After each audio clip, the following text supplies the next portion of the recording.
फिर से एक नई वीडियो के साथ आना हुआ है। ये वीडियो है, आप लोगों को पता होगा कि बिहार विधानसभा का बिगुल बज चुका है।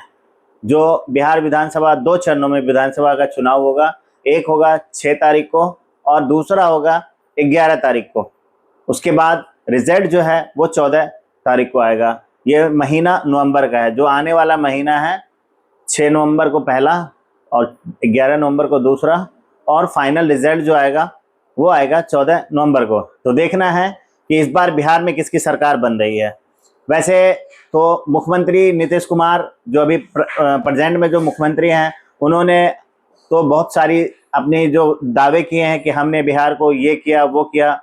और जो विपक्ष है तेजस्वी यादव, उन्होंने कहा कि अगर आप बिहार में 20 साल से हैं, अगर आप 20 साल से बिहार में पलायन रोकते तो आप आज जो बिहार के सबसे ज़्यादा लोग बिहार से बाहर जाते हैं उनको जाना नहीं पड़ता। उसके बाद आप 20 साल से आपने बिहार के लिए कुछ भी नहीं किया है। अगर आप कुछ किए हुए रहते तो आप अपने जो डेवलपमेंट आपने किया या इंडस्ट्रीज डाली, आप उसके बिहार पे वोट मांगते। लेकिन आप वोट किस बिहार पे मांग रहे हैं? औरतों को, जो आपने महिला रोजगार योजना का जो ये लालच दिया, ऐसा विपक्ष का कहना है। जो आपने लालच दिया और उनके खाते में 10-10 हजार रुपये आ भी रहे हैं, तो आप एक तरह से जो वोटर है उसको आप लुभा रहे हैं कि वो, हम एक तरह से ये कहा जाए कि आप उसको पैसा दे रहे हैं, वोट के बदले आप पैसा दे रहे हैं, ऐसा विपक्ष का कहना है। तो मैं आपको बता दूं कि अभी सीट शेयरिंग का जो है महागठबंधन और एनडीए में दोनों में सहमति बन गई है। लेकिन जो अपना अंदर खाना है, जैसे मान के चलिए महागठबंधन जो है, जैसे इसमें आरजेडी सबसे बड़ी पार्टी है, उसके बाद कांग्रेस है महागठबंधन में, उसके बाद वीआईपी है, मुकेश सैनी की पार्टी है, और उसके बाद जो सीपीआईएम है, बहुत सारी पार्टियां हैं जो अलायंस करके महागठबंधन नाम दिया गया। उसके बाद वही जो अभी जो बिहार में सत्ताधार पार्टी है एनडीए, जिसका एनडीए में अभी है आपका समझ लीजिए BJP, JDU, Janata Dal United, उसके बाद चिराग पासवान, उसके बाद ये आरएलएस भी है। और ये चिराग पासवान जो है वो अभी एनडीए में सीट के लिए वो मानने को तैयार नहीं है।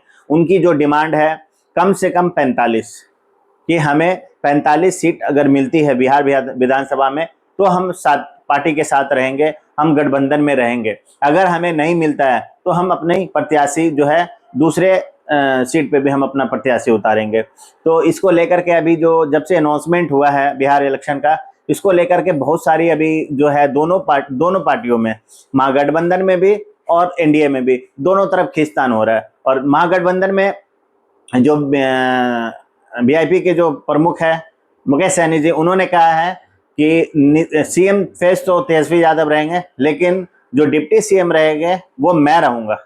तो उन्होंने अभी वो भी जो है 40 सीट की मांग कर दिए हैं और डिप्टी सीएम पद का जो है उन्होंने मांग कर दिया है। तो अब देखना है कि इन लोगों की आपस में सहमति कब बनती है। और आरजेडी ने अपना कुछ प्रत्याशी का नाम भी अनाउंसमेंट कर दिया है। लेकिन दोनों पार्टियों में यह देखना है कि अब कैसे लोग अपने अपने जो छोटे दल हैं, इनके जो गठबंधन के हैं, उनको कैसे मनाते हैं।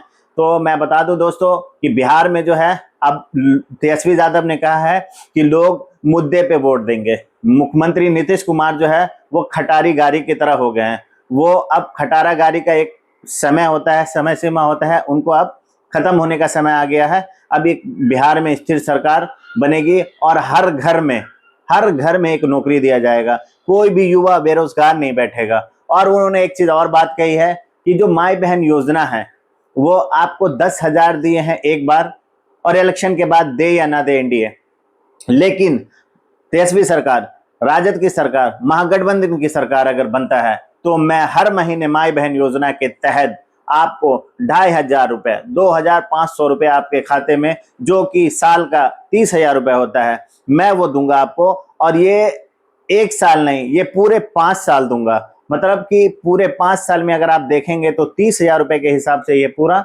1.5 लाख रुपया होता है।